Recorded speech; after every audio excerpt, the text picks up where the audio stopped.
प्रश्न क्रमांक पहिला यामध्ये शेवटचा उपप्रश्न जो ब मध्ये येतो तो म्हणजे सुयोग्य जोड्या लावा। प्रत्येकी 1 गुणासाठी हा प्रश्न परीक्षेला विचारला जातो। या ठिकाणी अस्तंभामध्ये निष्क्रिय मूलद्रव्य दिलेलं आहे। हे निष्क्रिय मूलद्रव्य आधुनिक आवर्त सारणीमध्ये कोणत्या घनामध्ये त्याला स्थान देण्यात आलेलं आहे हे घन दिलेले आहे। घन नंबर 16, घन 17 आणि घन 18। आपल्याला अचूक उत्तर शोधायचं आहे की निष्क्रिय मूलद्रव्यांना आधुनिक आवर्त सारणीमध्ये कोणत्या घनामध्ये स्थान देण्यात आलेलं आहे। याचं उत्तर आहे घन 18। या घन 18 मध्ये निष्क्रिय मूलद्रव्यांना आधुनिक आवर्त सारणीमध्ये स्थान देण्यात आलेलं आहे, हे लक्षात घ्या। आणि घन 17 मध्ये हॅलोजन गटातील मूलद्रव्य आहेत। अतिशय लक्षात घ्या, हॅलोजन गटातील मूलद्रव्य 17 मध्ये आहेत तर निष्क्रिय मूलद्रव्य घन क्रमांक 18 मध्ये आहेत। तुमच्या आणखी एक उजळणीसाठी या ठिकाणी दुसरी एक जोड्या लावा आपण घेतो आहोत। डोबे-रायनरने त्रिकांचा नियम मांडला, डोबे-रायनरने अष्टकचा नियम मांडला का डोबे-रायनरने द्विकचा नियम मांडला? तुमच्या पाठ्यपुस्तकाला जरा आठवून पहा बघू। डोबे-रायनरने त्रिके, अष्टके आणि द्विक कोणता नियम मांडला? अचूक उत्तर आहे डोबे-रायनरने त्रिकांचा नियम मांडला। म्हणजे ह्या ठिकाणी अचूक जोडी आहे डोबे-रायनर त्रिके। अशा प्रकारे जर पाठ्यपुस्तकामध्ये आपण जोड्या लावा हा प्रश्न चांगल्या प्रकारे अभ्यासला तर प्रत्येकी 1 गुण तुम्हाला ह्या ठिकाणी मिळणारच आहे। अशा प्रकारे विद्यार्थी मित्रांनो, प्रश्न क्रमांक पहिला यामध्ये गायलेले शब्द 5 मार्काला, त्याचप्रमाणे सहसंबंध ओळखा, चूक की बरोबर, त्याचप्रमाणे जोड्या लावा, फक्त नावं लिहा। अशा प्रकारचे प्रश्न जर तुम्ही चांगली तयारी केलीत तेही 5 गुण। अशा प्रकारे प्रश्न क्रमांक पहिल्यामध्ये तुम्हाला 10 गुण मिळणे काही कठीण जाणार नाही। प्रश्न क्रमांक दुसऱ्यामध्ये ब मध्ये तुम्हाला 3 प्रश्न 5 पैकी लिहायचे असतात। प्रत्येकी 2 गुण या ठिकाणी दिले जातात। यामध्ये सर्वात महत्त्वाचा सोपा प्रश्न येतो, फरकाचे कोणतेही 2-2 मुद्दे लिहा। प्रत्येक मुद्द्यास 1 गुण या ठिकाणी बोल्डाने दिलेला असतो। अनेक फरक स्पष्ट करा आपल्या पाठ्यपुस्तकात आहेत, परंतु माझ्या दृष्टिकोनातून निकटदृष्टिता आणि दूरदृष्टिता हा फरक स्पष्ट करा। जर आपण चांगल्या प्रकारे केला तर आपण लघुत्तरी प्रश्नही लिहू शकतो आणि फरक स्पष्ट करा हा प्रश्न सुद्धा व्यवस्थित लिहू शकतो। प्रथम पाहूया निकटदृष्टिता। निकट म्हणजे काय? जवळचे। दृष्टिता म्हणजे काय? पाहणे।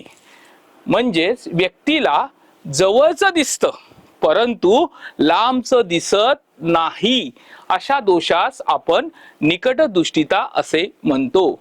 व्यक्तीला निकट म्हणजे जवळचे दिसते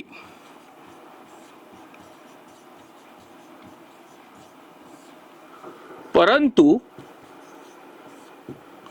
लांबचे दिसत नाही। कधी कधी असा प्रश्न येतो, राजूच्या वडिलांना जवळचं दिसतंय पण लांबचं दिसत नाही, मग त्यांना कोणता दोष आहे? तर निकटदृष्टिता। म्हणजे तुम्ही फरक स्पष्ट करा, लघुत्तरीमध्ये सुद्धा ह्या प्रश्नाची उत्तरं लिहू शकता। दूरदृष्टिता। दूरदृष्टिता म्हणजे काय? तर व्यक्तीला दूरचे दिसते परंतु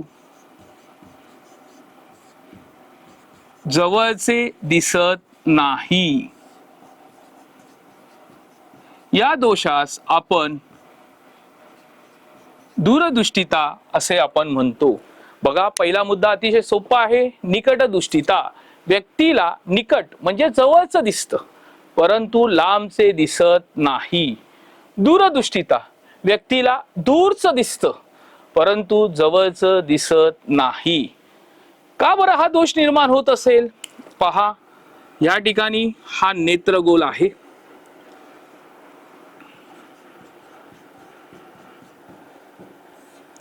हा पुढचा भाग आहे नेत्रभिंग, मागचा भाग आहे दृष्टीपटल।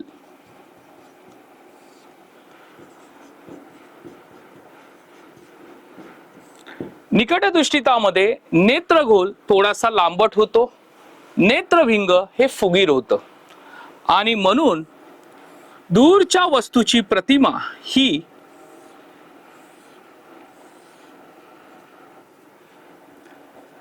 नेत्रभिंग आणि दृष्टिपटल यांच्या मध्ये पडते, म्हणून त्या व्यक्तीला दूरचं किंवा लांबचं दिसत नाही. अशा प्रकारची आकृती दाखवली असता तुम्ही हा दोष ओळखू शकता. दूरदृष्टिता व्यक्तीला दूरचं दिसतं पण जवळचं दिसत नाही. या ठिकाणी हा नेत्रगोल लांब उभट होतो, नेत्रभिंग चपट होतं. नेत्रभिंग आणि दृष्टिपटल यामधलं अंतर कमी होतं आणि म्हणून जवळच्या वस्तूची प्रतिमा ही दृष्टिपटलाच्या मागे तयार होते. अशा व्यक्तीला दूरचं दिसतं पण जवळचं दिसत नाही.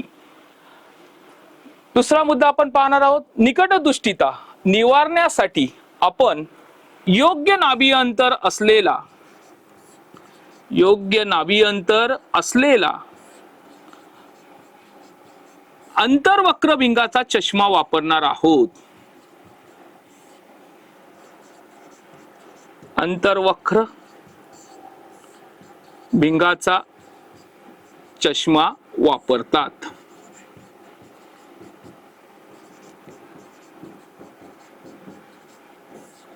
तर दूरदृष्टिता निवारण्यासाठी आपल्याला योग्य नाभी अंतर असलेला बहिर्वक्र भिंगाचा चष्मा वापरतात. हा प्रश्न तुम्ही फरक स्पष्ट करा लघुत्तरी प्रश्नासाठी हा प्रश्नाची जर योग्य तयारी केली तर तुम्हाला या प्रश्नातून अचूकपणे 2 गुण प्रत्येकी एक मुद्द्यासाठी मिळू शकतात. विद्यार्थी मित्रांनो, प्रश्न क्रमांक 2 मध्ये ब मध्ये आणखी एक आपण फरक स्पष्ट करा या ठिकाणी घेणार आहोत. पाठ्यपुस्तकामध्ये अनेक फरक स्पष्ट करा आहे, पण त्यापैकी आणखी एक फरक स्पष्ट करा आपण या ठिकाणी घेतो आहोत.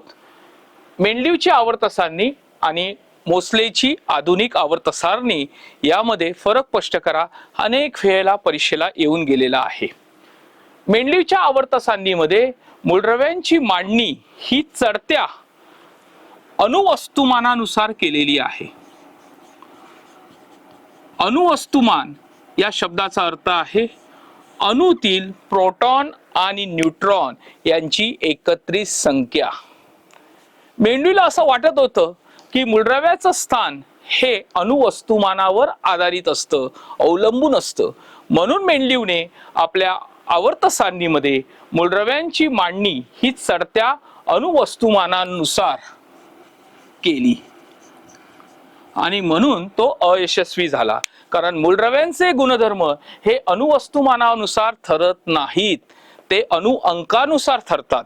अणुअंक म्हणजे अणुतील प्रोटॉन किंवा इलेक्ट्रॉनची संख्या. म्हणून आधुनिक आवर्त सारणी जी मोसलेने तयार केली, या आधुनिक आवर्त सारणीमध्ये मूलद्रव्यांची मांडणी ही चढत्या अणुअंकानुसार केली गेली. अणुअंक म्हणजे अणुतील प्रोटॉन किंवा इलेक्ट्रॉनची संख्या. अशा प्रकारे आपण पहिला मुद्दा लिहू शकतो. मेंडलीवच्या आवर्त सारणीमध्ये मूलद्रव्यांची मांडणी चढत्या अणुवस्तुमानानुसार केली आहे. आधुनिक आवर्त सारणीमध्ये मूलद्रव्यांची मांडणी ही चढत्या अणुअंकानुसार केलेली आहे. मेंडलीवच्या आवर्त सारणीमध्ये एकूण 8 घन आहेत, तर आधुनिक आवर्त सारणीमध्ये एकूण 18 घन आहेत. अशा प्रकारे आपण फरक स्पष्ट करा 2 मुद्दे लिहिले तर आपल्याला 2 मार्क या ठिकाणी मिळू शकतात.